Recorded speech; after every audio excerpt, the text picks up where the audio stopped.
Predict, pick, and prevail in your fantasy football leagues with Nick Giacobbe and Nick Cap. From breakouts to busts, superstars to sleepers, these are the guys that will help you achieve fantasy glory. This is the PrimeTime Fantasy Podcast. Welcome, everybody. This is the PrimeTime Fantasy Podcast, where we give you our predictions, our picks, with the hopes that we help you prevail throughout the 2024 fantasy football season. Technically still in season 3, but season 3 is over. 2023 is over. You've either won your championships or you've lost your championships. And this is where we are. But we're here to talk some football, here to talk some NFL, and here to give some fantasy awards. It'll be a fun show. First one really into the offseason. So without further ado, Nick Cap is joining us as always. Nick, how are we feeling? It is Sunday, January 14th. We've seen two playoff games already, and we are in the fantasy offseason. Yeah, I mean, listen, there's already been a bunch of relevant news. We'll get right into it with the coaches soon. But you know, we always got to recap last year. We'll give some awards out to the guys that deserved it. We got some good off-season content coming. So hopefully, if you stuck with us for the year, you can tune in during the off-season, whether it's during the live or at a later point, check in on us. Because we're going to give you everything that we can towards the next season and help you break it down now so you can be best prepared. And maybe I know a lot of people do Dynasty. This will all be relevant for you guys as well. So yeah, for sure. A good chunk of Dynasty news.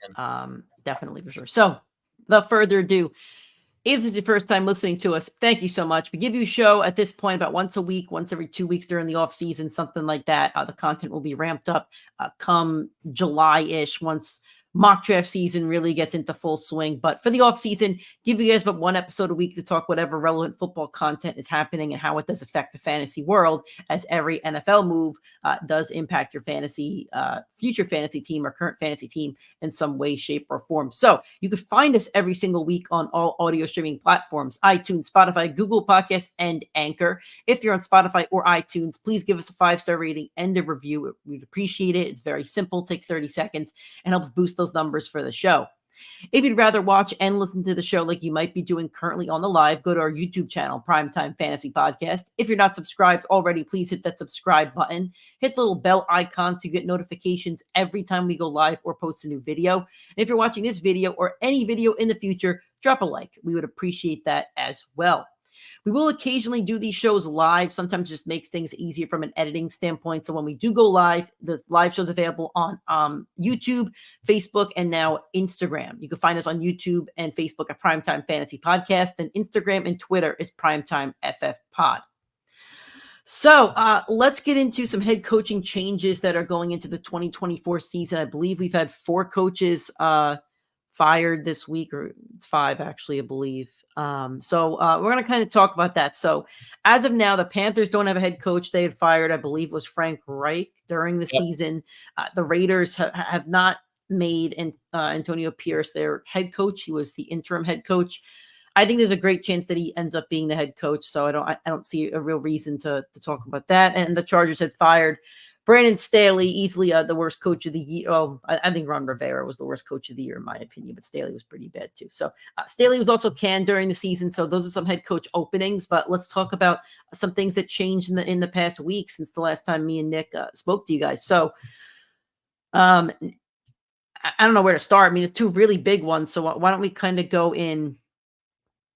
Let's start with Carroll. Carroll's my guy. He's the Seahawks head coach. I mean, really, ever since I've been a Seahawks fan, I became a fan in 2010. Carroll was announced as the head coach in 2010. So me and Carroll have been going to war together for 13 years or whatever the number is. I'm really bad with math, especially when it comes to years. But yeah, 14 years he's been the Seahawks head coach. During his tenure with the Seahawks, he's produced Russell Wilson, who has had multiple seasons within the top 5 for your fantasy team. Marshawn Lynch, always a top 5 fantasy back. Doug Baldwin was a good sleeper, and ended up being like a late round pick.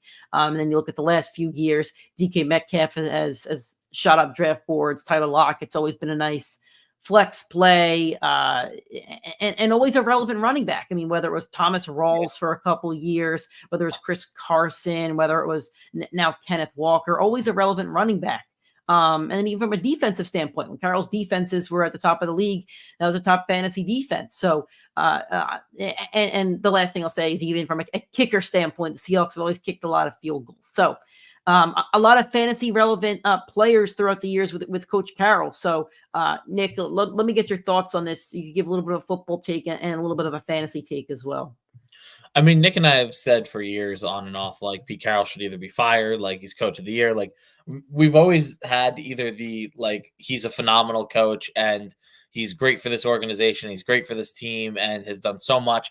And then at the same time, we're also like, well, he's a defensive coach and he's older and he's not getting his team over the hurdle. Of course, he won the Super Bowl early with Russ, but never really went on a run after that interception at the goal line. So me and Nick have always had our good and our bad on Pete Carroll. I think we've both had our ups and downs on him. And we've both jokingly said it's time for Pete to get canned. And then when he actually got canned, it was like, oh shit, did not see that coming. So listen, Pete's had a great career there. I was very excited to see what direction they go in. It does seem like Dan Quinn is going to be a very serious candidate for that job, which is concerning to me because you're just transitioning from Pete Carroll, a Super Bowl champion with a high pedigree, a defensive older coach, to Dan Quinn, an older defensive coach with no championship pedigree, who's a little bit younger, obviously. But to me, I didn't understand it if it's for Dan Quinn. If they do pursue like a Ben Johnson or someone like that, I do think it's a better fit, obviously. And I think it's someone Seattle should really consider more. But as it stands, man, I mean, Pete Carroll is always produced running backs that outperform their ADP, and it's going to be very interesting to see what direction they go in and what it means for all those players. And I know a lot of them were bought into Pete Carroll, so I would not be surprised if they plan on going full-blown rebuilds because I do think it's necessary for Seattle and what stars you do see on the move. I think DK is one to keep your eyes on because if he doesn't like the Dan Quinn hiring and doesn't want to rebuild, he could very well ask his way out of Seattle. Yeah, another name to watch is Mike McDonald, defensive coordinator for the Ravens. He's another one that's been linked to Seattle. Seems like they want to go a defensive head coach, and that's the culture of the Seahawks. I prefer a nice offensive mind, but if you're going defensive coach, I think that they need to pick an offensive coordinator and allow that offensive coordinator to completely run the offense. If you're going to have a head coach that people are going to buy into, Dan Quinn did make the Super Bowl with Matt Ryan. I believe the coordinator at the time was Shanahan, though. So there you go. But that's what you kind of need. I think Quinn's a good leader. I think players will want to play for him, but I think they'll need some kind of offensive mind. I actually wouldn't really worry too much about DK. He just signed a new contract, I think a year and a half ago. Players can always find a way to ask their way out, but at the end of the day, they want to keep him, they'll keep him. JSN will be fine. I think Tyler Lockett's probably on his way out. Not on a fancy relevant side. I think a lot of that defense can be overhauled. Paying Quandre Diggs a lot of money. I don't know how long he'll be a Seahawk for, but he did not play up to par, at least in my opinion. Jamal Adams should definitely hit the road. So we'll definitely see some changes. As a Seahawks fan, I was kind of on the fence about Carroll because the only way you can is if you think that there's something better on the other side, something genuinely better. And I'm not sure if they get anything genuinely better. You see the outpouring of support from current players, past players. Russell Wilson, who there probably was a rift between him and Pete Carroll, and there probably is still a little bit of a rift, but he made the flight from his San Diego. I'm pretty sure this is the day that the news came out. The news came out, I think, around 1-ish Eastern time. So I guess 10 o'clock Western time. Pete Carroll has press conference at about 4 o'clock Eastern time, 1 o'clock Western time.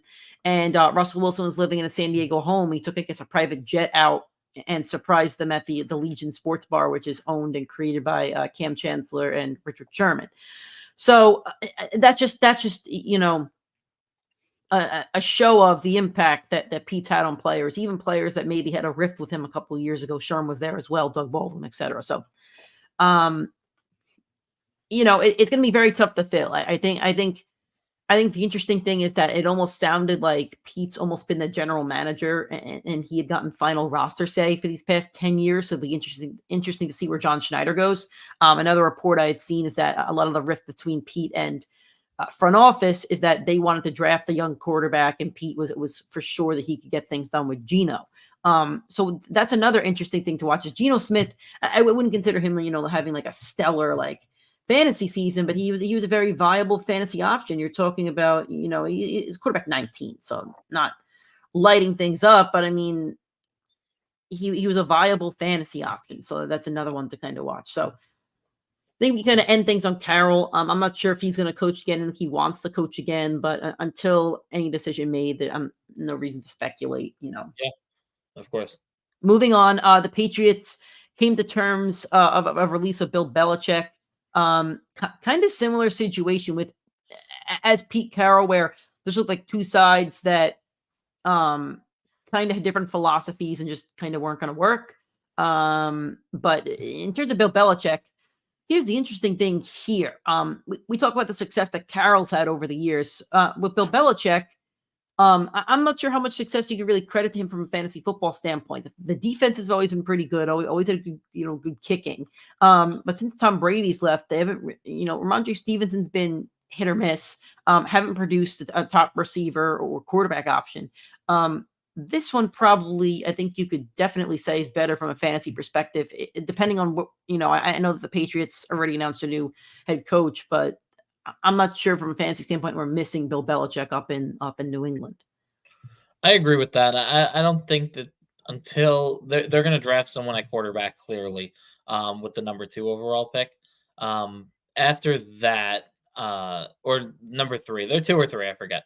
But they're going to take a quarterback. After the quarterback, they're going to have to figure out, a top flight receiver. Like everything else, basically, it seems like yeah, literally everything else. Blown rebuild, and they are in a division with a defensive coach in Sean McDermott, a defensive coach in Robert Saleh, and Vic Fangio, which is probably one of the top 3 defensive coordinators on the market right now. So you're looking at 6 games for your season and for your fantasy season with a rookie quarterback against a veteran top flight defense or defensive coordinator, defensive coach.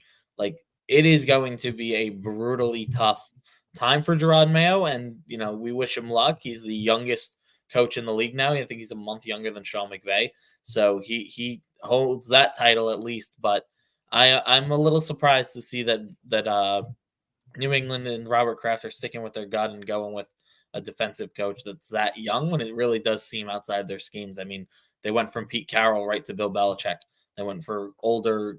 I mean, I guess Carroll wasn't established, but he was 50 years old at the time that they signed him. So we'll see where the Patriots' direction heads them. But for that division and with the skill positions that they have right now, I don't see a lot of fantasy relevancy. Be very curious to see where they go. If Bill goes somewhere and doesn't bring Josh McDaniels with him, I would not be surprised if Josh McDaniels went back to New England again as the OC there, because they really do need another one there.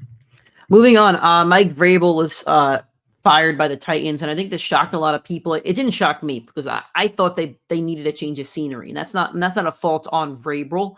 I think both sides needed a change of scenery. I think Vrabel got the best he could out of these Titans teams. Derrick Henry has been a fantasy monster. Keeping his fantasy perspective, he's been a fantasy monster with Mike Vrabel. And then he got, I think, all he could out of Ryan Tannehill for those years.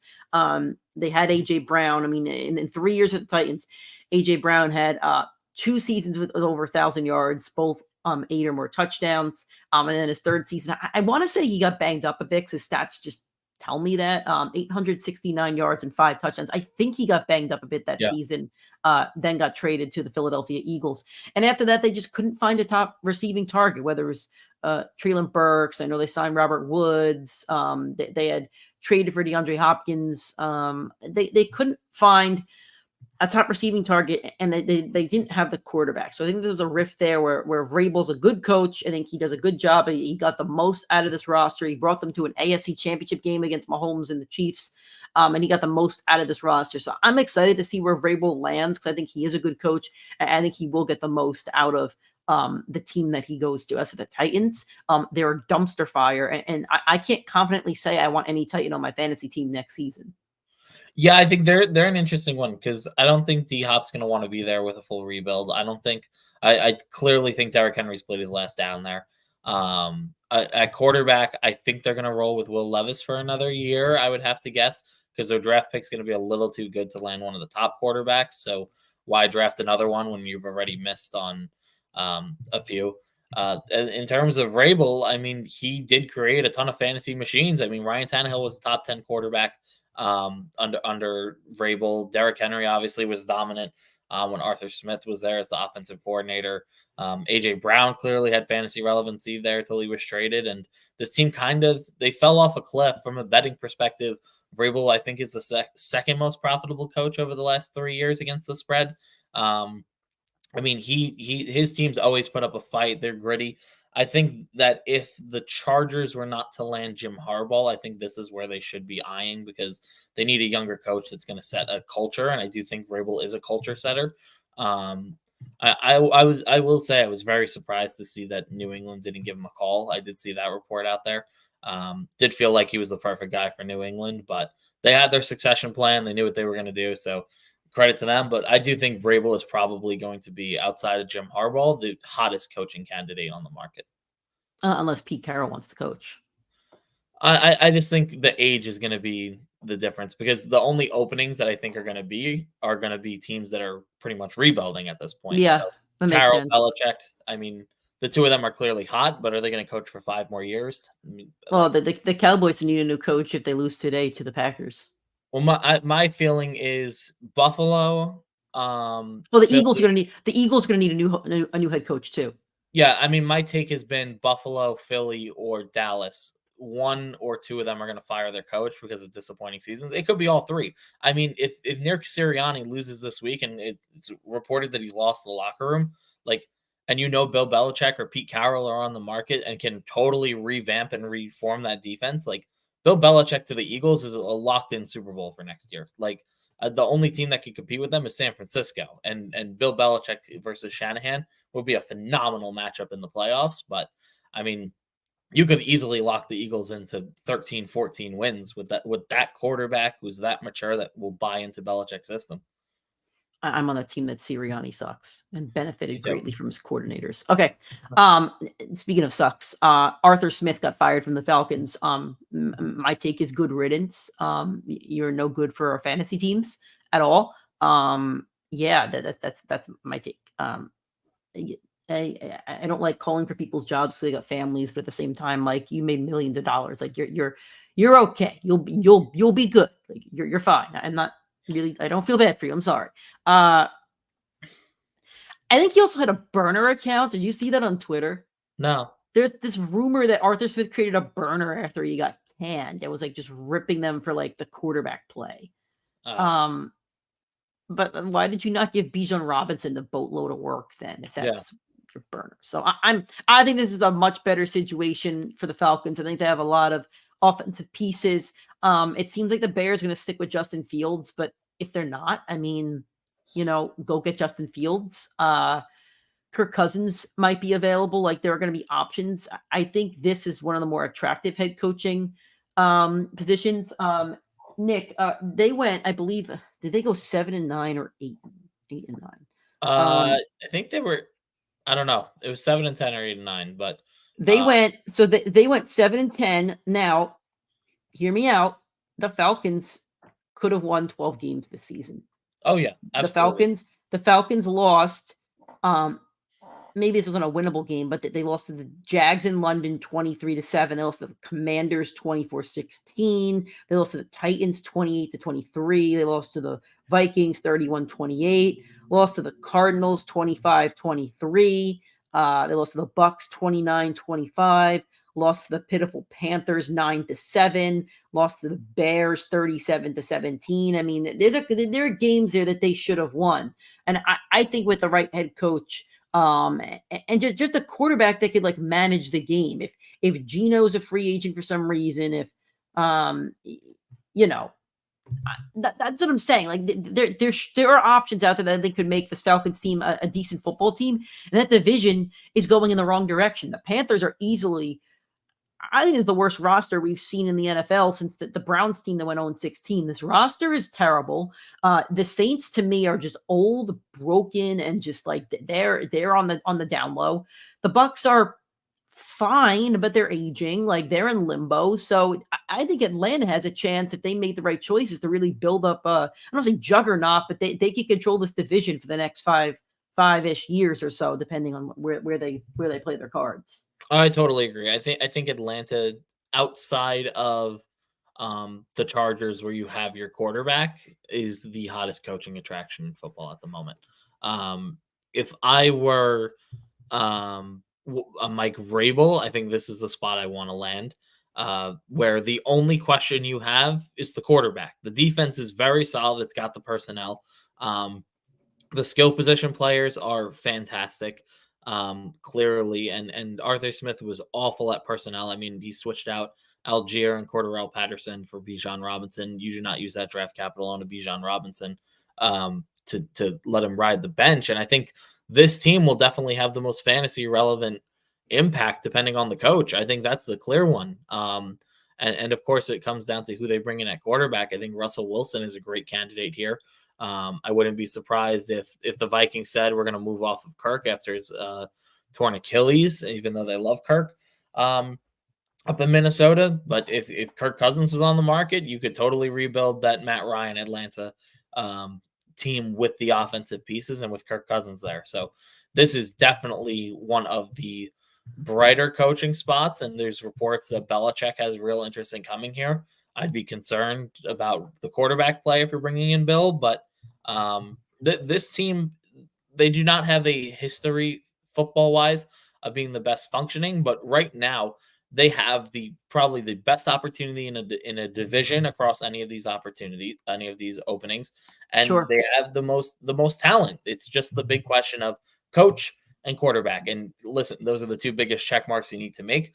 But if Arthur Blank can pull in Bill Belichick and Russell Wilson, or Justin Fields and Mike Vrabel, or some combination of that, like that feels like your division 10 to 11 win team that's going to have a home playoff game. So. Yep.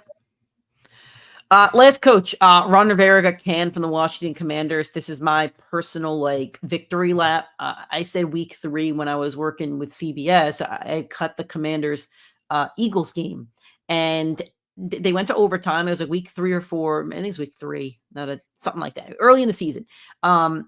And after the game, they go to overtime, Commanders lose, and the reporter asks Ron and goes, "Why didn't you go for 2 on the road there at the end when you tied up the game to go to overtime?" And he goes, "Well, I thought my guys were gassed." And I'm sitting there like, time.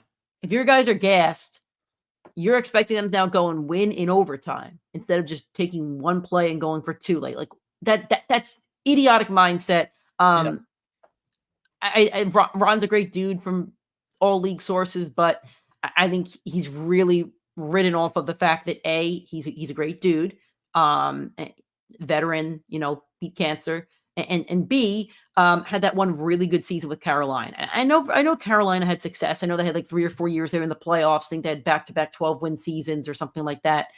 So that they did have success over there. I'm not going to knock them for success, but I think he's really riding off of that, and that team kind of fell apart. And then he wasn't really setting the culture there with the Commanders. So my personal hot seat candidate since week 3 was Ron Rivera, and I don't think he should coach. There's 32 coaching jobs in the league, 32 head coaching jobs on the planet that has 7 billion people on it. I don't think he's one of the top 32 minds that should be coaching a head coach in the NFL. That's just, my opinion at this stage of the game. So I think it's better for the Commanders. I don't know if they're going to elevate Bieniemy, but they have some fantasy relevant pieces over there. Brian Robinson was a borderline top 10 running back this season. Terry McLaurin, obviously young receiver, John Dotson. The offensive line is really bad. That's a big problem. The quarterback play is not great over there. So this team is still going to need some overhaul like they had for the past 30 years. But it's not the worst situation out there, in my opinion. I agree. I do think if you were a coach that were a little bit younger and could take full control, I think this is the best spot.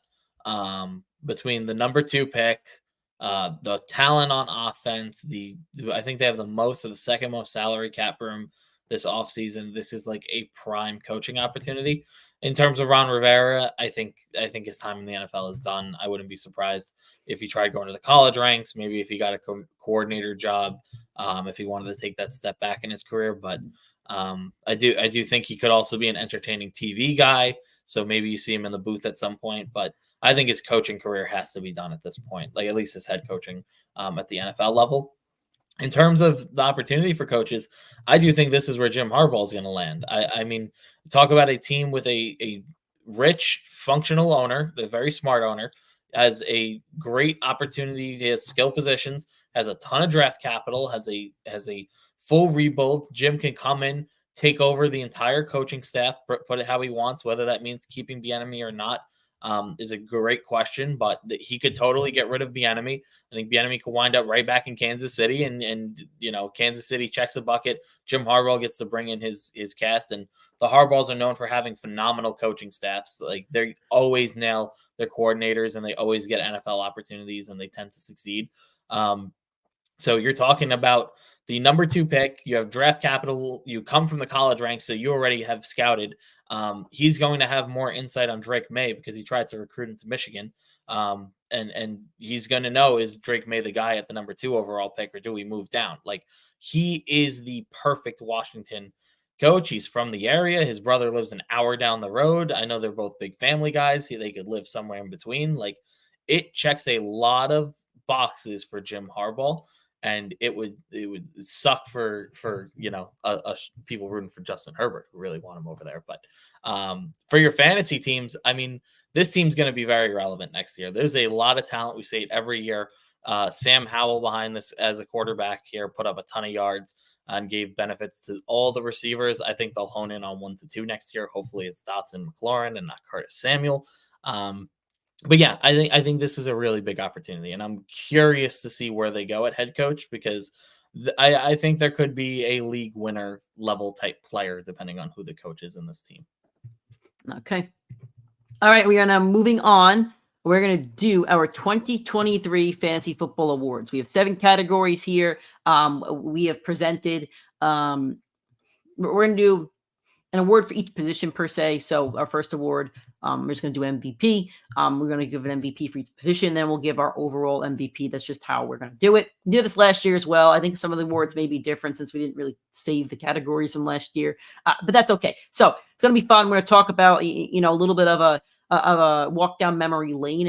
And also with a lot of these guys, we could also kind of mention, what's going to happen next year with these guys, because we have positive and negative awards. So there is some stuff to talk about. So without further ado, let us get to MVP. So Nick, let's do this by going position by position. Then we can give our actual, I guess, winner for each award. So let's start with MVP, and let's start with the player that always wins MVP in the NFL, and that's the quarterback. So who would be your quarterback MVP?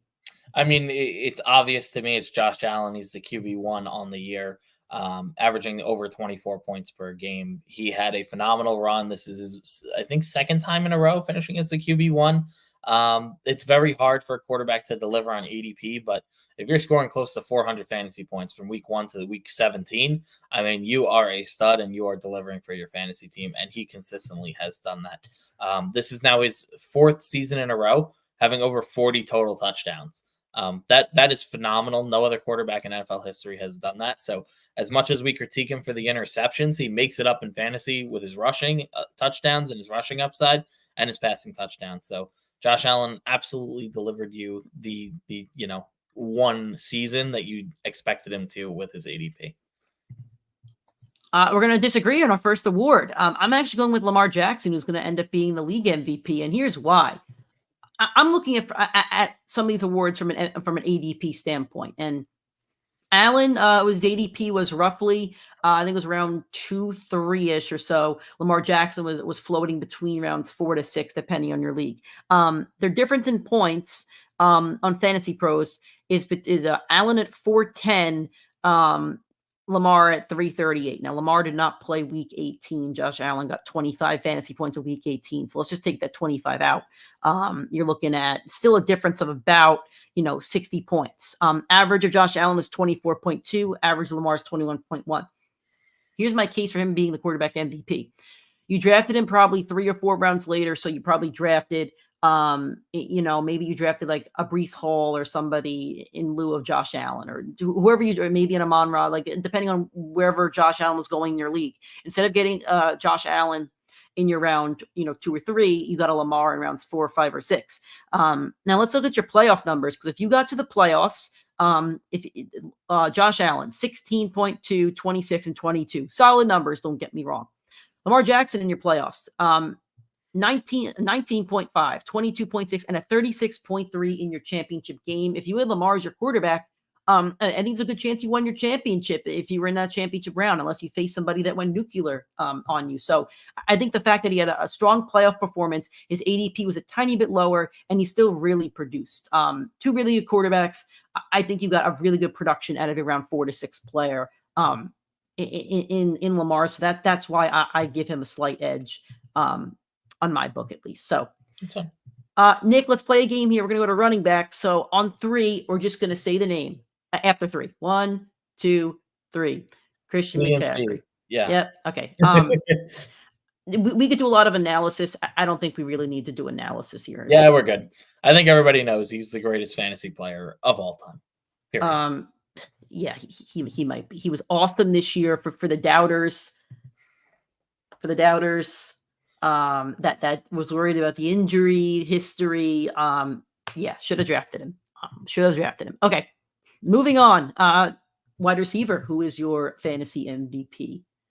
I went with Tyreek Hill, and I know there's a lot of people that probably went to the actual wide receiver one on the season, but to me, Tyreek Hill was the most valuable player because he was the only receiver drafted in the top 5, 6, 7 of your draft. The only guy in the first round outside of the wide receiver one that finished that delivered on their ADP. So if you went to go draft him in the first round, he delivered you a monster season. And Tyreek Hill didn't just, have a great year and put up a total whopping numbers. He individually won you fantasy weeks. I mean, week 1, he opened with 44. Week 3, he's got 30. Week 5, 32.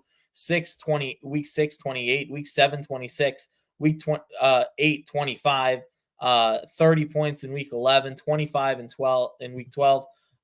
32 in week 13. I mean, he just repeatedly was delivering you game-winning, season-winning games, and there was no other player at any point in the year where we felt they were a 2,000 level actual MVP at their position outside of obviously CMC and Tyreek. So for me, I know Tyreek missed a little bit of time he missed 1 game at the end of the season. It wasn't as dominant down the stretch, but he individually won you so many weeks and single-handedly probably carried you into the playoffs. Yeah, so I'm going to take the highest scoring receiver on the season, and that's CeeDee Lamb. His bye week was week 7. Since week 7, you're looking at a guy who his lowest point total in a week was 16.5. You're looking at a guy who had over 20 points in 1, 2, 3, 4, 5, 6, 7 out of those. What is it? 1, 2, 3, 4, 5, 6, 7, 8, 9. Out of, I'm sorry, my math is wrong. 1, 2, 3, 4, 5, 6, 7, 8, 9, 10. He had over 20 fantasy points in 7 out of 10 games. And then look at his playoff run: 18.6, 25.2, and 40.2. He probably won you your championship. If you had Tyreek Hill, he probably got you to the championship, but then you're looking at week 14, 10.1, he got hurt, missed week 15, 18.9 in week 16 is solid, and the 13.6 in week 17, that's not going to win you a championship. Awesome season by Tyreek Hill. But I think if you had a later draft pick, maybe picks 8 to 12, and you got CeeDee Lamb, you got such a stud and a diamond in the rough. And he's going to be a top 5 fantasy receiver next year for sure. All right. This one I kind of struggled with. Who's your MVP for tight end? So, Nick, I know you said the playoffs count, but don't you know that the MVP, the actual NFL MVP, gets voted before the playoffs? So I said, you know what? For the tight end position, we're going to look pre-playoffs. And there's only one option to me, and that was TJ Hawkinson. He was the number 2 behind Travis Kelce. Travis Kelce missed 1 week and just wasn't the same explosive player that he had been. Travis Kelce through week 7 was going crazy. He had 4 games over 19 fantasy points. And then after that, did not crack 16. So I'm looking at TJ Hawkinson. And when I think MVP, I think who's the guy that's winning you individual fantasy weeks. And TJ Hawkinson did that more than any other tight end this year. Posted 26 at some point in the year early on, and down the stretch was consistently getting 30, 20, 19, 18. So we're looking at a guy who is constantly delivering for your fantasy team. I know he got hurt before the playoffs, which really sucks, but at the end of the day, he delivered you fantasy game-winning weeks, and you could have transitioned later down the year. It sucks not to have him down the playoff stretch, but in terms of impact, he was the tight end 2 up to that point of the season. Having getting hurt, he still finished as the tight end 4 on the year, so you're looking at great production from a great player and a guy that you were either super high on or all out on this year. So you were either all in and all out, and if you were all in, you made your playoffs because of him. And I know it sucked that not having championship week with an injury, but that's just kind of how the cookie crumbles sometimes, unfortunately, guys. I went with the easy option here in Sam Laporta. I'm not sure if anybody deserves a most valuable player, but I mean, probably a waiver wire pickup or maybe later in your draft that you were hoping to kind of break out. Looking at your playoffs, 28.6, 4.8, not great, and then 15.7. So okay-ish playoff numbers, but if you look across the board at tight ends, there's really only one that really stood out. We'll talk about that later. I don't know much to say. This one I really struggle with. I just don't think anybody really deserved it per se. And we'll talk about it in our next award a little bit more. But yeah, I like Nick's case here. But the tight ends this season were just they were just okay. Nobody really, showed out per se. Nobody is really worthy of a top 20 draft pick, in my opinion. So, Nick, for your overall MVP, who are you going with? Because I know who I'm going with. I mean, I'm going with Christian McCaffrey. I'm going Christian McCaffrey too. I don't think I'll just read off his numbers real quick. But I mean, if you play fantasy football, like you really don't even need to hear this. I mean, you're looking at a guy who scored 391 total fantasy points. That's like a little bit under Josh Allen, who's a quarterback. You're looking at a guy with over 20 fantasy points in 1, 2, 3, 4, 5, 6, 7, 8, 9, 10, 11, 12. In 12 out of 17 games. His low was actually in the championship at 13.1. So hopefully he left early with injury in that game. He did, yeah. I kind of wish he had done that in week 16. It really would have helped me out. But yeah. All right, we're going to move on to Mr. Reliable. Who is your Mr. Reliable when it comes to quarterbacks? I'm going with Brock Purdy, and he might be Mr. Irrelevant, but to me, he was Mr. Consistency, and reliable to me means a guy on a week-to-week basis. You can expect a very solid performance, sometimes can break out, but doesn't really bust. And I think that perfectly summarizes Brock Purdy's fantasy season and his fantasy relevancy. He averaged a cool 19.2 points per game, finished as the QB6 on the year. And if you take a look at his stats, I know everybody can't see it in front of them, but in terms of, we'll set the benchmark at 15 fantasy points. There's only, we're going to go 14.5 to help my case a little bit. But there's only 3 fantasy games where he finished with under 14.5.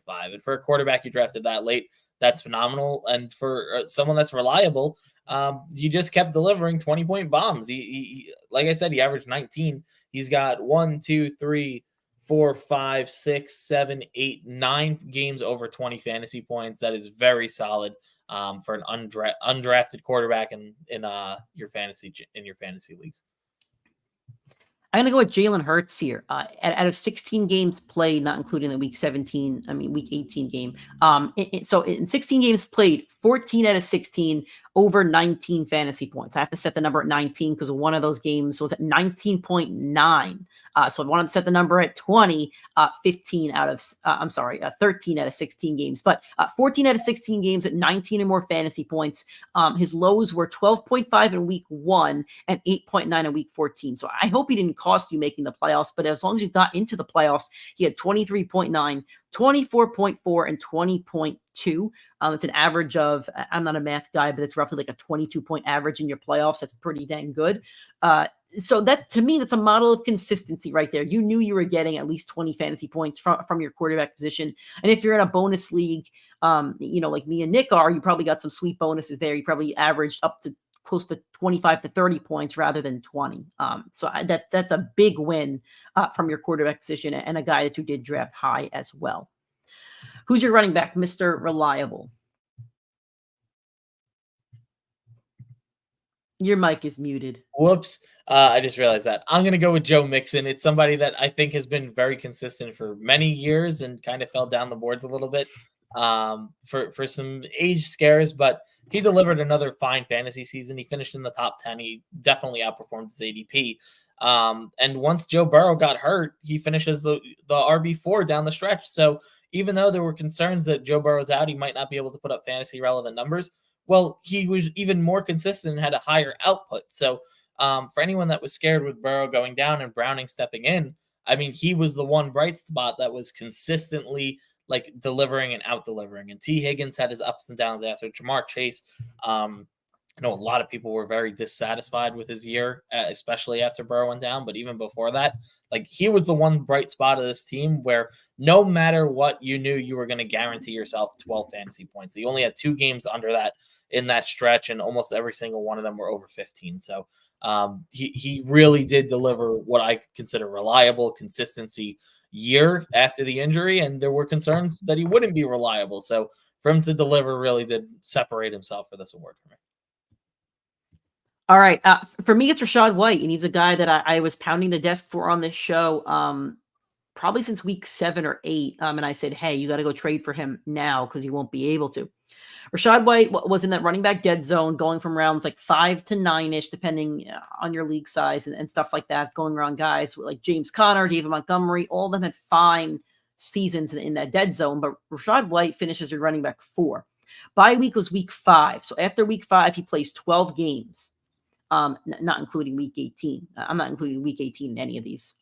So out of those 12 games, he had over 15 fantasy points in 9 of those 12 games. The 3 stinkers, 6.8 week 6, 13 in week 12, and unfortunately in your championship, only 8.6. But also in your playoffs, 12.9 and 19.7. Again, consistency.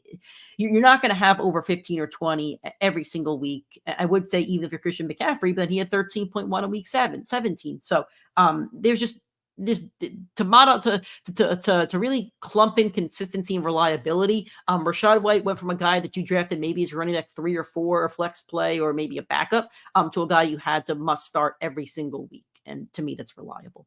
Yeah. Let's go to wide receiver. Who do you got? I'm going with Amon-Ra St. Brown. I am too. Good call. He was by far the most solid wide receiver all year. Maybe CeeDee Lamb has him beat a little bit, but in terms of consistency and delivering on a week-to-week basis, Amon-Ra St. Brown only had 2 games all year under 14 fantasy points. He averaged over 20 fantasy points across the year, and he finished as wide receiver 3. So when we talk consistency and you're scoring consistently 14 points and you were drafted in the 2nd round, that's a league winner. I mean, like that's exactly what that is. And Amon-Ra delivering a top 3 year, I don't think that was in a lot of people's cards. I think everybody thought he'd be consistent and he'd be really good because the target share would be there, and he outperformed it. And you might want to say a little bit of Justin Jefferson, Cooper Kupp, Jamar Chase, injuries with them or surrounding them.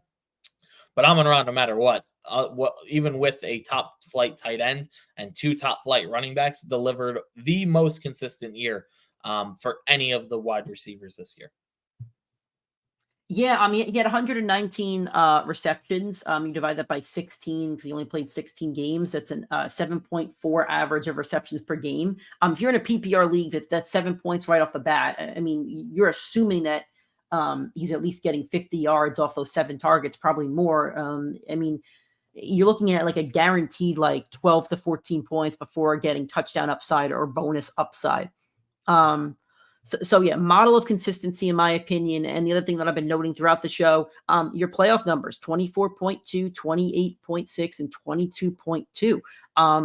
If you look at all these receivers, Nick, if you're in Fantasy Pros and you did this too, the only one that's really consistent throughout your playoffs within your top 10 is really CeeDee Lamb in terms of real consistency is CeeDee Lamb and Amon-Ra St. Brown. So he helped win your championship, and I think that's a big reason, why a lot of people won their championships is if they had Amon-Ra St. Brown on the roster. Who do you got for tight end? Because I'll take this real quick. I put nobody. Nobody deserved this one for me because nobody was consistent from a tight end perspective. So I'm not giving this award to anybody. Okay, I can totally appreciate and respect that. Now, I will say I was in between two people. One was Travis Kelce, but his playoff numbers, I couldn't give it to him. So I'm going to go with someone that was not reliable for the first half of the year, was probably cut by a lot of people because of it, and then was the most dominant tight end since then. That's okay, because it's kind of what I did with Rashad White, so that's okay.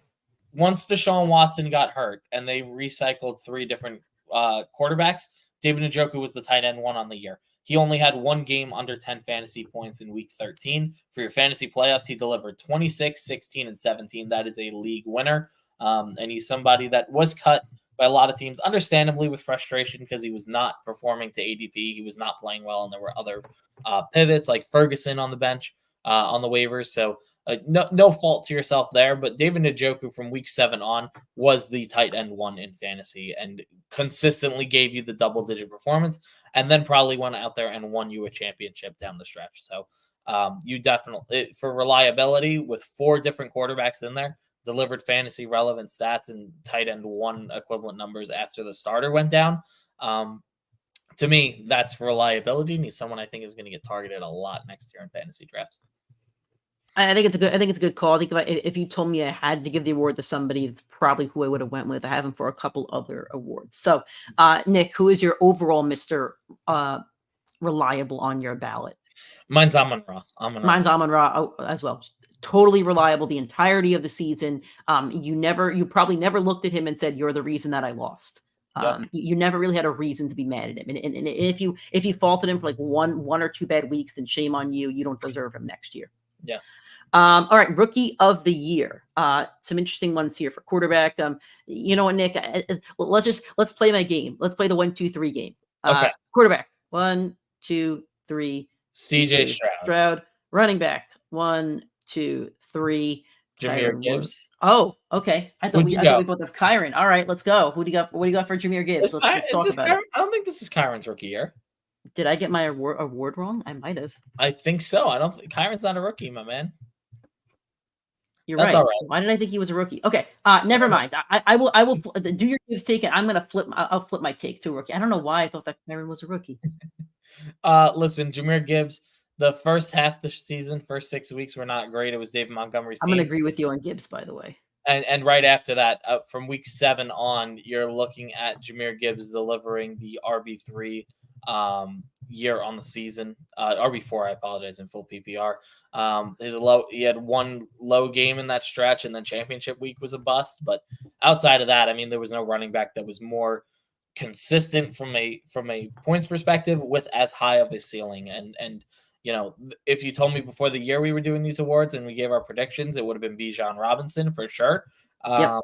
And you know, maybe we look at next year as Bijan as a massive breakout, depending on who their head coach is. But as of right now, I mean, Jahmyr Gibbs was clearly the better running back. He outperformed him in fantasy just slightly, but having missed a couple weeks and then outperforming him, I think Bijan outscored him by a couple points, but Jahmyr Gibbs missed 2 weeks and wasn't the starter up until week 7. So for me, that's got to be your rookie of the year. I'll concede to that because I don't have another one. Okay, let's go back to my game. Wide receiver 1, 2, 3. Puka Nacua. And tight end 1, 2, 3. Sam Laporta. Okay. Who is your rookie of the year? I thought this was tough. I was between Puka and Sam Laporta. I'm going to lean Laporta because I think both of them. I'm leaning Puka, so I'm glad that you had a different one. I think both of them going undrafted in the majority of leagues. For Sam Laporta to finish above Travis Kelce, Mark Andrews, TJ Hawkinson, and overall finish as the tight end 1, to me was slightly more impressive. As good as Puka's season was, as dominant as Puka was, for Sam Laporta to finish as the overall tight end 1 in his rookie year is a real testament to his talent. And it's no slight at Puka. It's more like, you know, the A+ versus the A++ rookie performance. And for me, a tight end 1 on the year is very impressive for a rookie. Yeah. Very impressive both. Puka finished as the wide receiver 4 in 9 out of 16 games. He had over 18 fantasy points. Your fantasy playoffs, you're looking at 33, 18. You're looking at 10, 33, and 18. I think he was on a lot of championship winning teams. If you picked up Puka Nacua or Kyron Williams after week 1, you probably had a championship winning waiver wire play. And a guy who I think is going to get drafted over Cooper Kupp next year. And I think that's a big testament to him that he was able to have these numbers, even with Kupp on the field for a majority of the games this season. So that's why I'm going with Puka Nacua. Bust of the year, quarterback. Who do you got? I'm going with Patrick Mahomes. Yes. I love being on this train. I love being on the anti-Mahomes fantasy train because every single year he's so overhyped. And as great of a quarterback as he is not that valuable in fantasy football. I'll let you go since I let you be the analyst. So I'll let you give your analytical take. I just had to pump my fist to that one. Now, I do think Patrick Mahomes was consistent. And if every quarterback were drafted in the same round and you took him, the difference between the 4th or the 10th pick, like the gap's not as bad. But you took him in the 2nd round and he finished as the QB 8 and he averaged the 12th most fantasy points per game for the quarterback position. So I don't know how next year he's going to be one of the top 5 quarterbacks drafted. I mean, because of the talent level. He always will be because of the name and talent level. Of course. But I don't know how you can justify it after this year because the consistency was there. He averaged 18 fantasy points per game. But that was tied with Anthony Richardson, Justin Fields, less than Justin Herbert, less than CJ Stroud, less than Kyler Murray, Brock Purdy, Kirk Cousins, Jordan Love, Dak Prescott, Joe Flacco, and the top guys, of course. So, when you're talking about a 2nd round draft pick, you cannot Patrick Mahomes, I think we're going to comfortably say, if he goes in the 3rd or 4th round next year, you are confident one of those quarterbacks is going to outperform him that are down the board. So you cannot justify taking him at the pick anymore. And it's not that Patrick Mahomes was bad across the course of the year. It's that he did not win you enough games for him to be worth the ADP. Like Josh Allen in the 2nd round, is it a stretch because it's a quarterback? Maybe. But Josh Allen won you fantasy games. He won you a fantasy level championship. Same with Jalen Hurts, who you took in that range. Lamar Jackson, 2 rounds later, if you drafted him, not only did he outperform him, but you were able to draft Lamar Jackson and Amon-Ra St. Brown versus drafting, DK Metcalf and Patrick Mahomes, or one of those other, or George Pickens, who was going in that range, right? Like, it's the cost reward benefit, and unfortunately, Patrick Mahomes is not going to be worth the ADP. And next year, it's going to be a big question mark because outside of Allen, Hurts, and Lamar, I don't know who in the ADP rankings makes more sense above him, but I still wouldn't expect him to outperform them. I mean, if CJ Stroud's going in the 7th, 8th round next year, which is where I think he's going to go, like, how do you not take CJ Stroud in the 7th?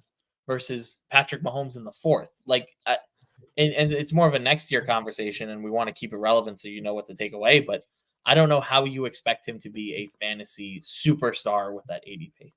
Well, it's how I was looking at it going into this year when we were doing our preseason shows. And Mahomes, I think, was my bust of quarterbacks. And I kind of said, you could justify Hurts because of rushing upside. With that tush push, he is guaranteed a rushing touchdown every single week, basically. Yeah. So you're guaranteed 6 points right off the bat just for slotting him in your lineup. Yeah. Josh Allen also rushes a lot. Same with Lamar Jackson. So those are your top 3. Your top 3, well, top 2 plus Mahomes. Then you're looking at your next tier, which was Lamar Jackson, rushing upside. Joe Burrow, who could do basically what Mahomes does, but you get him, 3 rounds later. Justin Herbert, almost the same situation, can do what Mahomes does, get him 3 rounds later. And Trevor Lawrence, who everybody was all over last year. So that's why my favorite quarterbacks to attack last year were Joe Burrow and Lamar Jackson. I did not get Lamar in any leagues. I did get Burrow in 2. And I wasn't disappointed until he got the 2nd injury. That stunk. But he was playing as negative as Nick is about Joe Burrow. Once he healed from his 1st injury, playing lights out. Beat the 49ers, one of only 2 or 3 teams to do that. Was averaging over 20 fantasy points a game. He's playing well. So I just don't buy into the Mahomes fantasy hype when there's other guys to go around that are later in my drafts. I mean, look at some of these other guys here. Dak Prescott finishes quarterback 3, was probably drafted 10th quarterback off the board, 8th. Jordan Love was probably undrafted. Brock Purdy probably undrafted. Jared Goff maybe a backup. Those are all guys who are over Mahomes. Mm-hmm. So that's where I fall on Mahomes. Running back, a lot of busts with the running back. I think we're gonna have the same one. But let's find out. I have Austin Eckler. I also have Austin Eckler. Easily my bust. My bust. Yep. So he finished and I didn't want to give it to like Nick Chubb, who got hurt for the year, or not his fault. Dobbins, who got hurt for the year. No, right? Like, you can't fault injuries per se, because that's not their fault. To me, a bust is a guy that you drafted, you had to play because of where you drafted them, and could not exceed or beat expectations. And Eckler missed 3 weeks this year and finished as the running back 26th. That's not great. If he played those 3 weeks, let's put the average number in there and say he averaged 13 yep. points per game across the season. I think he's running back 21st most points per game at the running back position. So you took him as the second running back off the board. He did not perform well after week 10. He didn't have a single game over 12 fantasy points. It was he had one game over 12, a pitiful performance down the stretch, and you could not bench him. And it's because the running back position is so scarce. He played a lot of games, so it wasn't like, you could justify, he's hurt or whatever. He's just an older running back that hit his clip. And I think last year, I think we were a year too early on it because I was low exactly. on Exactly. I was just about to say that. My whole dumping on Eckler was a year too early, and it would have sounded like a genius this season. Well, I mean, I trust me, I didn't touch him this year because I didn't want him. I don't think you took him anywhere either. Did not. To use that first round draft capital on a running back at that age that's not named Christian McCaffrey, historically it doesn't pan out. It doesn't. And Eckler outperformed expectations last year. He had 45 touchdowns between last season and the season before, so he kind of warranted the ADP. But the Sharks, like Nick and I, we didn't touch him with a 6-foot pole. No. All right. What about wide receiver, Nick? I hope we have a different one here. I have Cooper Kupp. We do have a different one, so let's talk about it. So Cooper Kupp is finished the year as the wide receiver 40 on the season. And he missed a few games. But again, I'm going to go to the Austin Eckler point. Austin Eckler and Cooper Kupp were drafted before the preseason injury, were drafted. Let's do it. Let's do it at the injury, because the injury, I think, was early enough for drafts. Okay. Let me go there. So, in the games where Cooper Kupp played and Austin Eckler played, Austin Eckler averaged 13.2, and we already told you that's pitiful. Cooper Kupp's a wide receiver. We expect wide receivers to outperform them. He averaged half a point more than Austin Eckler during the games that he played. If you drafted him in the second round, you don't draft a wide receiver 40 in the second round. If he fell to your third round, you don't draft a wide receiver 40 in the third round. Like, he had an awful fantasy season, and next year gonna be a big question mark. Where is he going to be drafted? Where is Puka Nacua going to be drafted? Because Puka, with that year, I don't know how you don't justify taking him in like the second round. But we know everybody's going to think that Cooper Kupp's the better receiver, but Puka Nacua broke so many records. So to not only to play that poor, but to then have so many other fantasy relevant options on your team play well. Puka Nacua breaking rookie records, leading receiver for the team, wide receiver 4 on the year. Kyron Williams, phenomenal year. And then you had Demarcus Robinson down the stretch play well. Matthew Stafford down the stretch play well for fantasy. So a lot of very good options. And Cooper Kupp, who was we said before the year, Cooper Kupp is the one bright spot of this team. And it turns out he was the weakest link of the starters on that team. So to me, there was no bigger bust for a guy that you expected to deliver a wide receiver 1 or wide receiver 2 level season when he was out on that field. My bust is a little bit interesting, and it is going to stab Nick in the heart. So apologies here. I have Stephon Diggs. Now he finished as wide receiver 9, which is fine, and that probably looks good if you're looking at it from an outside perspective. You're telling me, Nick, wide receiver 9. How are you saying that? You don't know fantasy. I'm not watching your show anymore. So let me discuss it. In your last 7 weeks, right? Or really last 8 weeks, there was a bye, but in the last 7 weeks that Stephon Diggs stepped on the football field and was not injured, he scored under 10 fantasy points in 6 out of 7 weeks. So maybe you say to me, oh, but you know what? He came up big in the championship, just like Mike Evans did, and I won. No, he scored 7.1 in the championship week. Stephon Diggs had 19.4 in week 12. In week 11, 6.7. Week 14, 6.4, 8.8, 7.9, 7.1. That's a bust. And I understand that the first half of the season was great, but you know who else had a great first half of the season? Adam Thielen. And Adam Thielen was also in my flex spot. But you know why I don't make the playoffs in our league, Nick, even being the third highest score on the league? Because I didn't have flex players, and my flex player, let me go down to Adam Thielen's number since I'm just talking about him here. I got to go really far down to find him. Give me 1 second. Where on earth is Adam Thielen on this list? Okay, wide receiver 17. So look, Adam Thielen before the bye, you're looking at 3.2, 20s, 31, 15, 27, 28, and 15. Great. Let's look at his last 7. 1, 2, 3, 4, 5, 6, 7. Not much better than Stephon Diggs. 15, 1, 5, 12, 8, 15, and 9. He outscored Stephon Diggs in the playoffs, as bad as that is. So to me, that was a bust. And if you were in a position, and again, I'm not saying this just to take a dig at my co-host, but if you had Stephon Diggs, that's probably the reason why you did not win your championship, because your top 10 pick did not perform, and you had to play him every single week because there's no reason not to. Yep, I agree. Moving on, tight end. Are we both saying Kelsey here? Yeah, we're both saying Kelsey. Yeah, I drafted him over McCaffrey in our league, and if I draft McCaffrey, maybe I maybe things are a bit different. You make the fantasy championship if you took McCaffrey in our league. Maybe, and I still don't have flex players, but that's besides the point. I had big hopes for Kelsey. I just thought, no receiver over there really.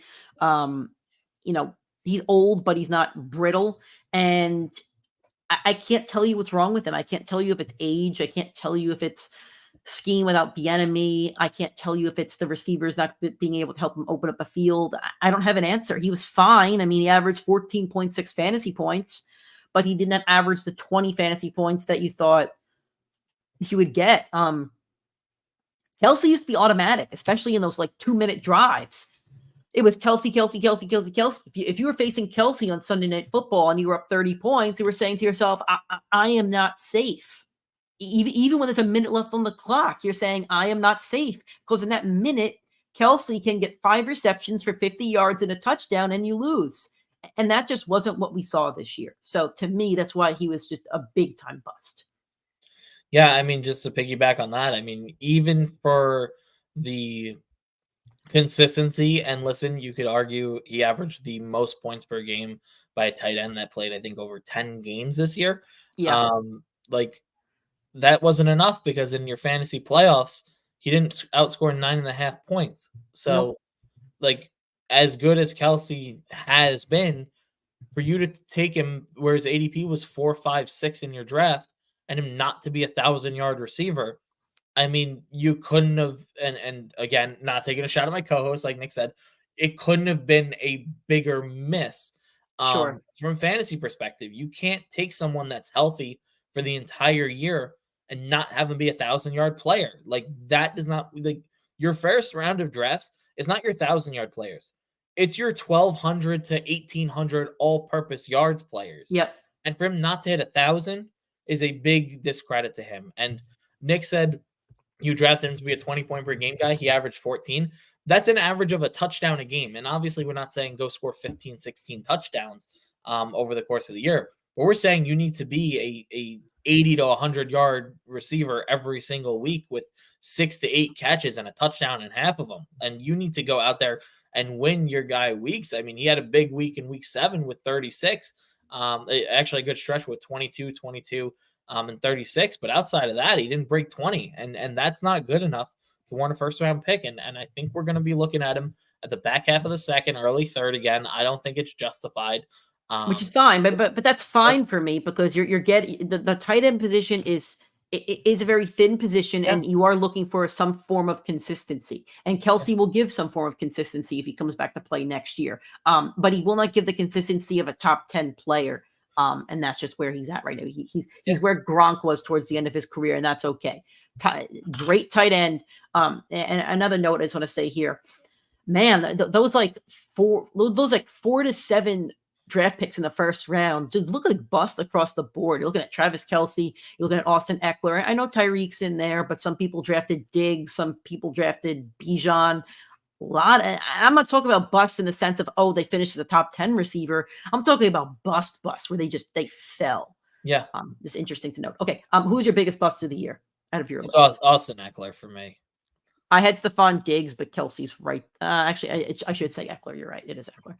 Okay. Breakout player of the year, quarterback. I know who you're going with. I have him as a different category winner, but I like where you're going to go with it. I'm surprised if you're predicting that I have Jordan Love. Yeah. Okay, you did. Okay, good. Yeah. I mean, listen, Jordan Love, I actually considered putting him down for rookie of the year, but technically he's not a rookie. But he had his rookie debut season, and he finished as the QB5 across the season.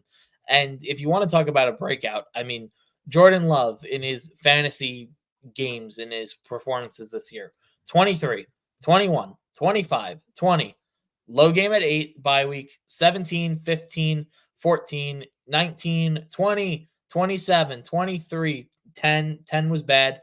Then down your fantasy playoff stretch, 18, 24, 29, fantasy league winner. Jordan Love delivered in a lot of aspects. He struggled in the middle portion of the year, and I think there was a lot of fantasy analysts that didn't expect them to really go far. But then for him to turn it up, beat Kansas City, and then fly into the playoffs, really impressive football season. And for fantasy, really impressive year overall. And he's going to be, in my opinion, next year, like the Kirk Cousins, Aaron Rodgers draft, where they're good, they'll probably perform, but you don't see as much of a ceiling as you do with some of the more mobile rushing quarterbacks, league winning week to week, but you will expect consistency. So Jordan Love is probably going to be drafted as a backup next year. And if he can perform like he did this year, he's going to finish in the top 10, and he'll probably outperform Patrick Mahomes again. So very curious to see where his career goes, because I've become a big Jordan Love fan over the course of the season with the Dowd. Well, that's because you own the Green Bay Packers, and I'm a shareholder. I'm a shareholder of the Packers, so I'm very proud of my quarterback, and I expect him to do very well down the stretch. And I think he deserved the breakout, because for someone to have so much doubt for 3 years as a backup quarterback, be told you're cut after this year and you're drafting a new one, maybe you make the playoffs, like there's no optimism, and then to carry a team, the youngest NFL team to ever make the playoffs, to the playoffs after all the doubt from all the critics and perform like this, like I think he deserves a lot more awards. I tried to space it out so everybody only got one, more like a participation trophy across the board. But I think Jordan Love really did prove a lot more than a lot of other quarterbacks this year. I went with Brock Purdy. Nick had him, I think, as your Mr. Consistency, I think, or Mr. Reliable. I have Brock Purdy for the same reasons that Nick had him for Mr. Consistency, except I have him as a breakout. I don't think people went into the season thinking that Brock Purdy was going to have a season where he threw for, I'm going to look at the numbers so I don't get them wrong. I think it was like 3,600 yards and like 35 touchdowns or something like that. It was 4,200 yards and 31 touchdowns. Good year for Brock Purdy. Really good year for Brock Purdy. I think he's going to be drafted in that quarterback dead zone next year with guys like Tua and Jordan Love and Jared Goff, or all these guys are actually top 10 quarterbacks this year. But he'll be drafted right around there. And yeah, as long as he's on that team with that talent, there's no reason why he shouldn't be starting on fantasy teams. Yeah. Running back, I have two I really like. Who do you got? I have someone that you took earlier, which I was grateful you took him earlier, so we didn't overlap here. I went with Rachaad White here, and I'll echo all of Nick's sentiment that I'm gonna have to split my award between two guys then. He severely outperformed his ADP. He was seen as a guy in that running back dead zone that's like, yeah, he's the RB1, but is this kid Tucker that's a backup gonna like outperform him? And then, at the first portion of the season, it was like, it's fine. And then he turned it up, and from week 7 on, he didn't have a game under 13 fantasy points. I mean, your championship we won't talk about, but up until that point, he was dominant. And I don't think a lot of people expected him to be that. He was drafted around the likes of Alexander Madison, where you said he might not be the best running back, but the opportunity's there, and there's no one that's really behind him that should be able to take it from him. So we're going to say Rachaad White should go here for his workload. And he wasn't an average running back. He finished as the running back 4 on the year, and he was dominant for large stretches of the year. And he's someone where I still don't see enough talent there for me to warrant taking him in the 2nd round, which is where I think it's going to wind up next year. But you can't knock him for breaking out, period. So I'm going to give him his flowers here, and I'm not going to really debate him because he put up a league-winning season down the stretch and was a perfect trade for candidate that I think a lot of people went out and got. My Wi-Fi at least kind of jittered a little bit there. I hope your point got across. Yep. I personally only heard after 2nd round, but I hope your point did get across. I'm assuming it takes my modem still on. Okay. So 2 guys that I'm going to speak about. I'm splitting this award. It's our show. We make the rules. I don't care. Okay. So first off, I have Kyren Williams, a guy I wanted to speak about a little bit earlier, but I totally forgot he played football last year because the Rams were kind of irrelevant.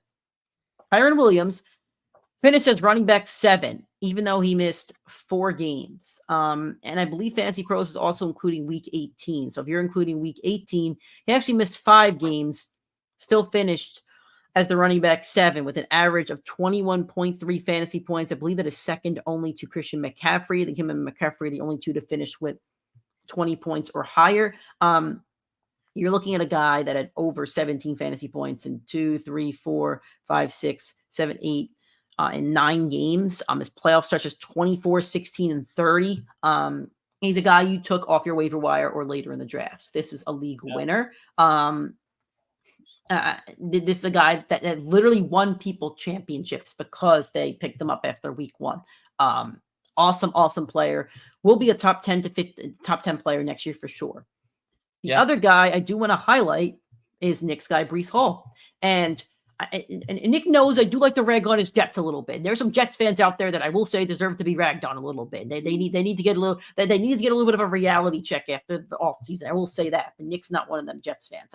But Nick knows I am a Breece Hall guy. And I said before the preseason, I said, don't expect him to produce in your first 8 weeks. I did say that. So let's look at Breece Hall's. I think we were both on that. We said we were worried up until the bye week, and then after the bye, we thought it would be his team. Yeah, even as a Jets fan, you weren't fully on board. He's slipping my eyes here on Fantasy Pros. Oh, he finishes. That's why he finishes running back 2 on the season. So let's look after the bye week. 21, even before the bye week, 28 in week 5, 20 in week 6. Then after the bye, 21, 10, 10, not great, 18, 11, okay, 10, 26, 2, 43, and 27. And it seemed like some weeks they knew how to use him and some weeks they didn't. A total of 994 yards on the ground with 5 tutties and 591 yards in the air and 4 touchdowns. Breece Hall is the only player not named Christian McCaffrey who has the opportunity to have an 1,000 season next season. And with the return of Aaron Rodgers, he should only get better. With the offensive line getting healthier and maybe signing a couple guys free agency, should only get better. Breece Hall was facing an uphill battle this year. Let's call it like it is. The Jets were a bottom 5 offense in football. The defense played well enough down the stretch, but once Rodgers was out and they started losing some games, that was it. Too much turmoil with the quarterbacks. A lot of uphill battle to face as the running back, knowing the offense wasn't going to produce, knowing that you were probably the focal point of the offense. And on top of that, for whatever reason, the Jets did not feature him in certain games, and they should have. He should have been a feature back. McCaffrey was always good on the Panthers, no matter how bad that team was, and there was no reason why Breece Hall shouldn't have been a 20-plus point fantasy performer every single week if he was featured correctly. I don't knock that on him. That is not his fault. When he got the ball in his hands, he was electric, and he produced, and he should be a top 10 back next year, and I do not want to face him next year. I want him on my fantasy teams. Just like I want Kyron Williams. I can't get both of them, but those are guys I want on my fantasy teams next year because I have the utmost faith in them. And I think he deserves a breakout spot. Number 2. I don't think most people would say that he's number 2, but that's where he is. Yeah. Awesome year. Awesome. Wide receiver, who do you got? Because I have 2 I like as well. I had to give somebody their flowers that I have not given their flowers in ever. So I'm going to say it. I'm going to say it once. I'm going to give him his flowers, and I will not discuss him for the rest of the offseason. DJ Moore, congratulations. Oh, man. You had a great year. You outperformed a lot of people's expectations. You delivered game-winning weeks, and you earned your spot as the wide receiver 6 on the year. And listen, he scored 49 points in one game, and he scored 31 in your championship, which helped elevate him all the way up there. But I'm not going to discredit you for that. You averaged 17 points per game across the totality of the season. You had lackluster quarterback play with Justin Fields missing some time. You play in a cold weather city, and down the stretch, you delivered massive fantasy games to help win people championships. Now, if you had him in with 15, 16, you maybe struggled a little bit. But if you did get to your championship with him, he's absolutely the reason that you won that trophy. So, DJ Moore, you've earned your flowers this week. I will not be talking about you until Caleb Williams is your quarterback. So I have 2 guys here, the wide receiver 12 and the wide receiver 13, respectively. I have Nico Collins and Michael Pittman. I'm splitting between the 2. This is what I'm just doing with these awards. I think they both deserve it. So Nico Collins finishes wide receiver 12. He did miss 2 games. And Nico's really a lot of I can't. None of these receivers are consistent. If you want to go to the Fantasy Pros website and take a look, the guy that Nick just mentioned, DJ Moore, 4, 16, 13, 27, 49, 10, 13, 9, 5. You get the point. None of these receivers are consistent.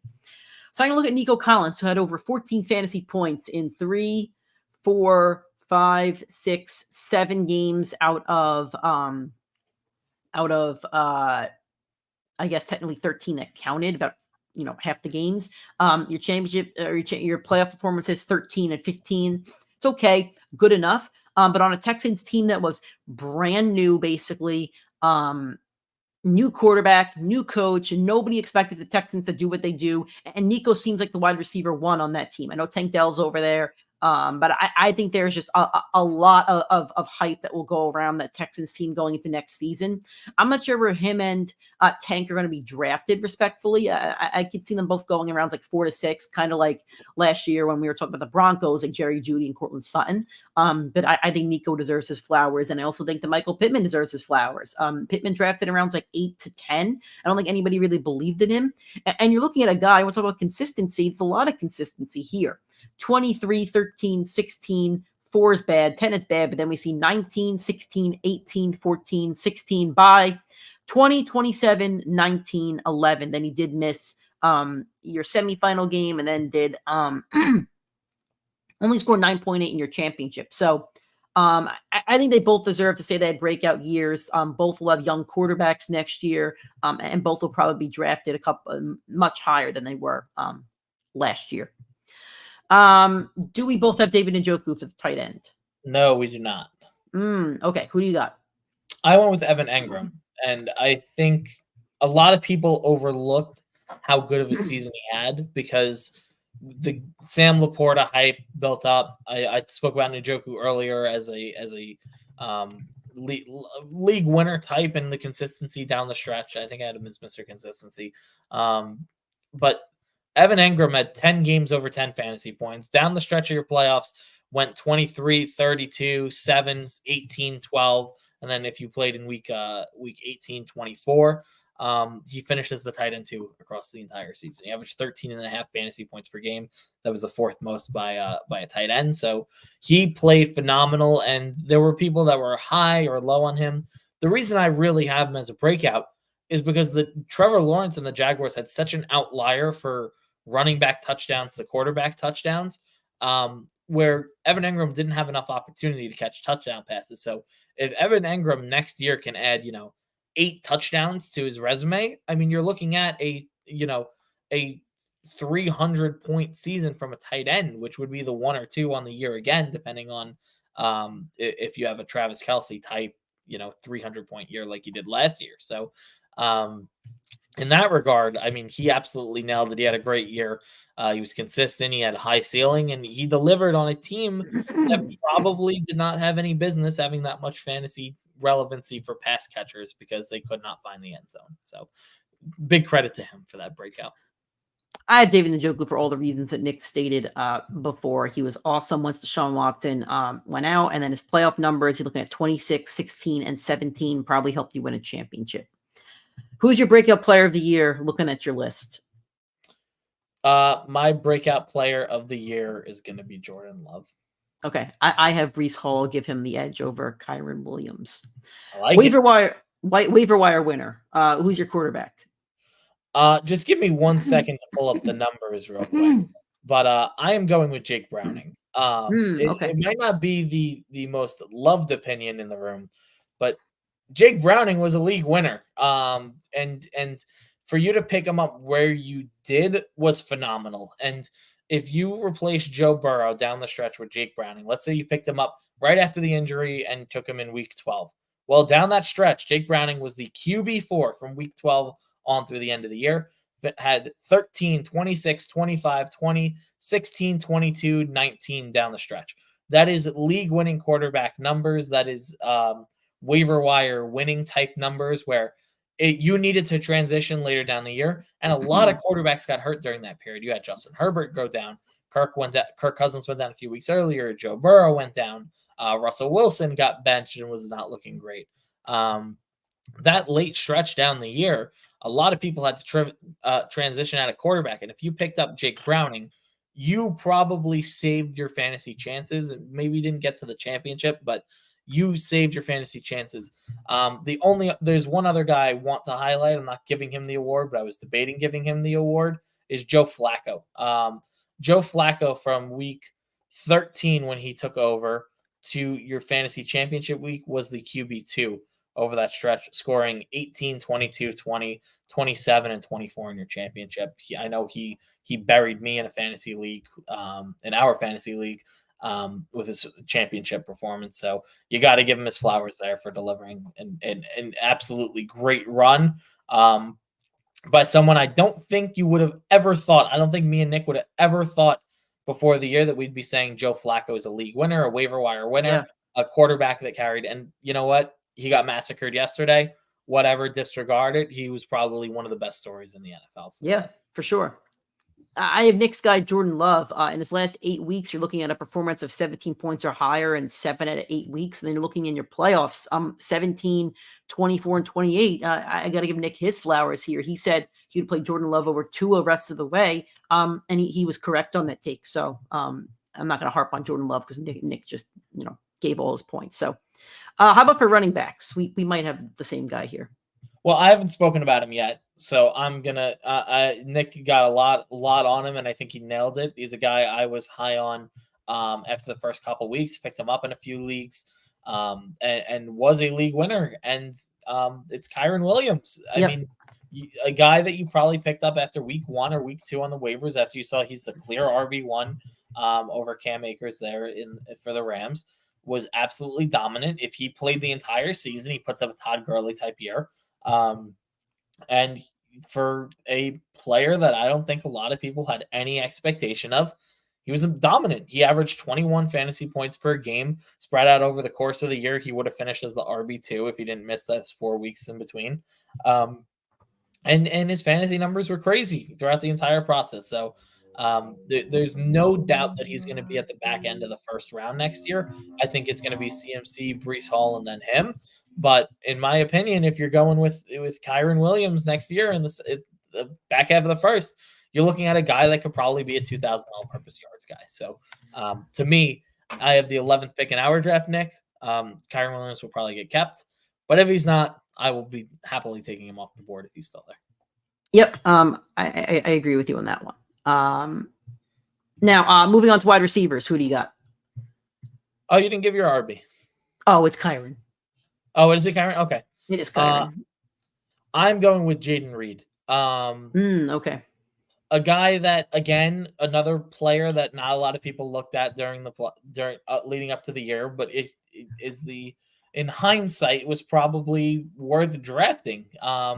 You look at the inconsistency from some of those wide receivers. Jaden Reed was the most consistent of the Packers receivers. He had the highest scoring output. Jordan Love obviously heated up, and if you picked up Jaden Reed, he got hot right after his bye week, right around week 8. Had a poor performance in week 9. But if you look at the week 10 week 10 on, he was a top 10 receiver for your fantasy season, scoring 19, 19, 15, 6, 21, 17, missed week 16 with injury. And then if you played him in your fantasy championship, a whopping 27, averaging 17.4 points per game over that stretch.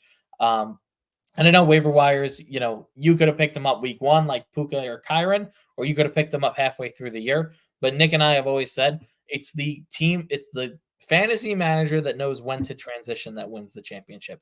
And Jaden Reed should have been started over some of those other top guys like your Devontae Adams down the stretch, or your Garrett Wilson. I know Wilson had a couple big games, but like guys you drafted early and were stuck on, even Stephon Diggs, obviously now. But it's the people that can transition to that makes a waiver wire winner. And if you took Jaden Reed at the right spot in that moment, you had a top 10 receiver down the stretch. And he's going to be another one that's probably going in this, I'm going to guess, the 6th round next year. And he has all the upside of a sophomore breakout. So I took Puka Nacua out of this thinking that he's probably drafted on a good chunk of teams, but it really should be Puka Nacua. But if it's not Puka, I'm going with Rashee Rice.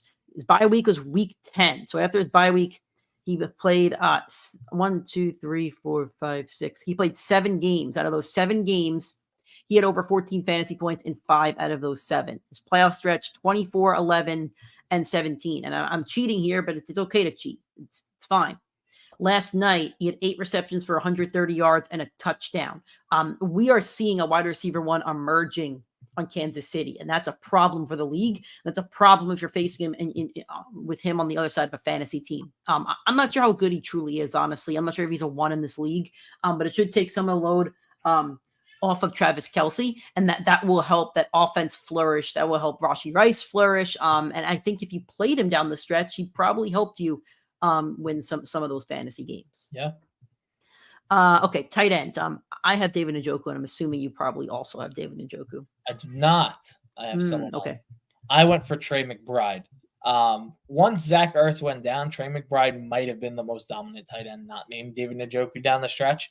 From week 7 is when Zach Ertz went down. Right after that, he comes out guns blazing with a 25.5 point bomb.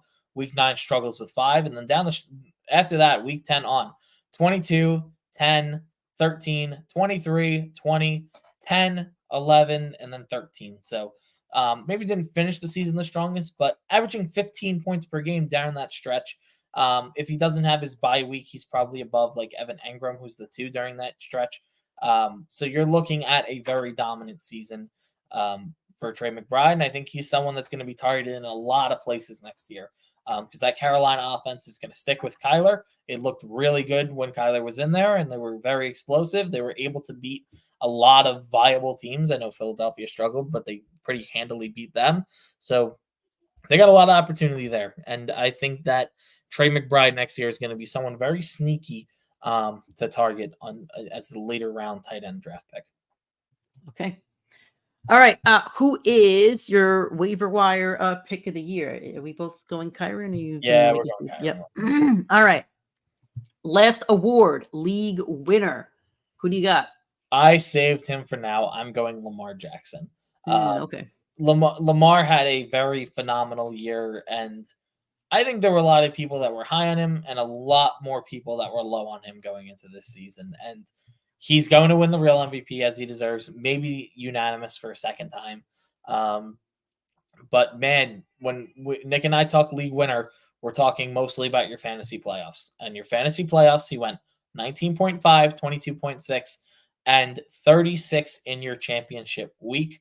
For your fantasy championships, Lamar Jackson was the QB1 during that stretch. So he literally won you the championship if you were in the playoffs, because he literally scored the most points in your playoffs. And it's no indictment on the rest of his year, because the rest of the season, not including week 18, because week 18 does not count. You should not be playing fantasy in week 18. Lamar Jackson was the QB3 on the year. So give him his flowers in that regard. I have two guys that might be splitting this award for me. I have Justin Fields here. Did not have a good season. Probably in the bust category, being drafted as a top 5 quarterback after the bye. So week 14 on 24, 11 against a tough defense. I forget who he faced. Maybe it was the Jets. No, it was the Jets. I don't know. Then 25 and 25 in your semifinal and your championship. If you did get to your playoffs with Justin Fields, he was not the reason you lost if you lost, but he's the reason you advanced if you advanced for the most part.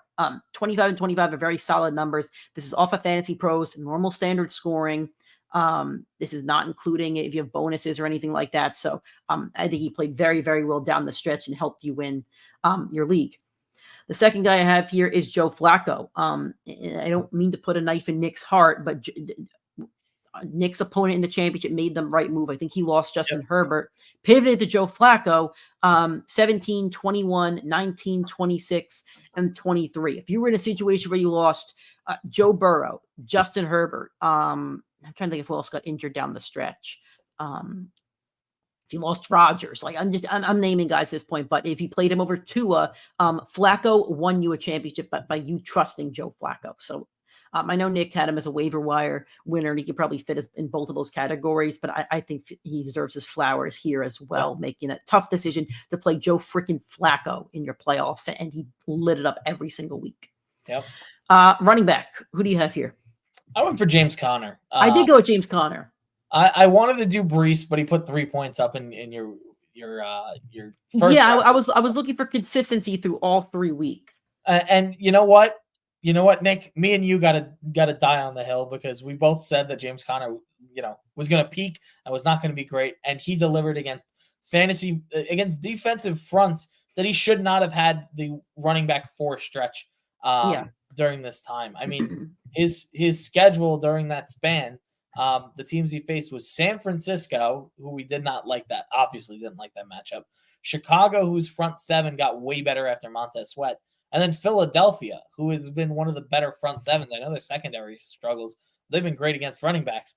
And James Conner in this stretch against those 3 teams, 18 against San Fran, 22 against Chicago, and then 26 against Philadelphia. Absolute fantasy machine, 22 points per game in that stretch. And he really rectified his rougher first half of the year by delivering in your fantasy playoffs. So James Conner, here's your flowers. And good luck next year, because I don't know where you're going. Okay, cool. I agree with you. Who do you like for your wide receiver? I went CeeDee Lamb here. Wide receiver 1 over that stretch. Fantasy championship, put up a 40-point bomb, averaged 28 points per game during your fantasy playoffs, and obviously was a league winner if you took him at the back half of the first round and kept him for the entire year. I made probably the best trade of my fantasy life, where I traded for CeeDee Lamb during his bye week, where he was somewhere between the wide receiver 6 and 10 on the year. I traded David Montgomery and Devontae Smith for him, and he literally carried me to winning the championship in one of my leagues. So I have to give CD his credit, not only for his playoff performance, but for just significantly outperforming ADP and delivering the wide receiver 1 season when I think everybody knew it was going to be Tyreek Hill after week 1, week 2. To be that dominant was truly remarkable for him. It should be CD or Amon-Ra. Those are who I'd give it to. But I'm going to give Amari Cooper some flowers here. He had 20 points in the first semifinal, 51 in the second semifinal. Did not play your championship. That stinks big time, but you did know ahead of time that you could slot him out of your lineup. So did not produce a dud in your championship, just didn't play. But I think he deserves his flowers just for the performance in back-to-back playoff games, and got you to your championship and gave you that opportunity. And tight end, I have Njoku here again. I went for Isaiah Likely. The middle week wasn't great, but none of the tight ends really had 3 consistent games outside of Njoku.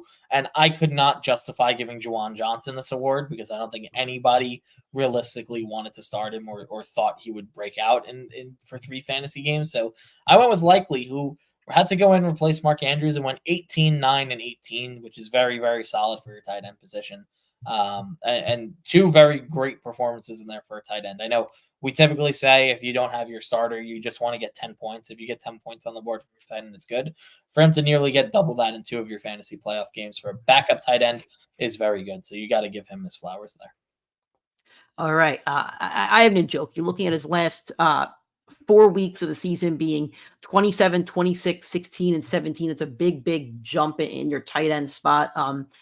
Literally no other tight end you faced could have really lapped you. Even if you face, let's say you were facing Sam Laporta, well, 28 in the first round, Njoku had 26. Njoku beat him in the next 2 rounds. If you look at every other tight end, Njoku beat every other tight end basically every week. So there was no way you were losing in that position battle in your playoffs if you had David Njoku. So that's why Njoku is actually my overall league winner. I think that's fair. I am going to go for James Conner. Okay. All right. Well, that is our show, guys. It was a nice long one, whether you're watching us live, watching us on YouTube, or listening on the audio streaming platforms. We appreciate any way that you're supporting us. You can keep listening to us on audio streaming platforms, iTunes, Spotify, Google Podcasts, and Anchor. Anywhere where you find a podcast, you can find us, the PrimeTime Fantasy Podcast. If you're on iTunes or Spotify, please give us a 5-star rating and a review. We'd appreciate that. If you want to watch and listen to the show, if you did that today, we appreciate that as well. YouTube PrimeTime Fantasy Podcast. Make sure to drop a like, subscribe to the channel, and hit that bell icon so you get notifications every single time we go live. Thank you guys for supporting. Thank you for listening. Thank you for watching. Enjoy your first round of the playoffs, and we'll talk to you guys next week.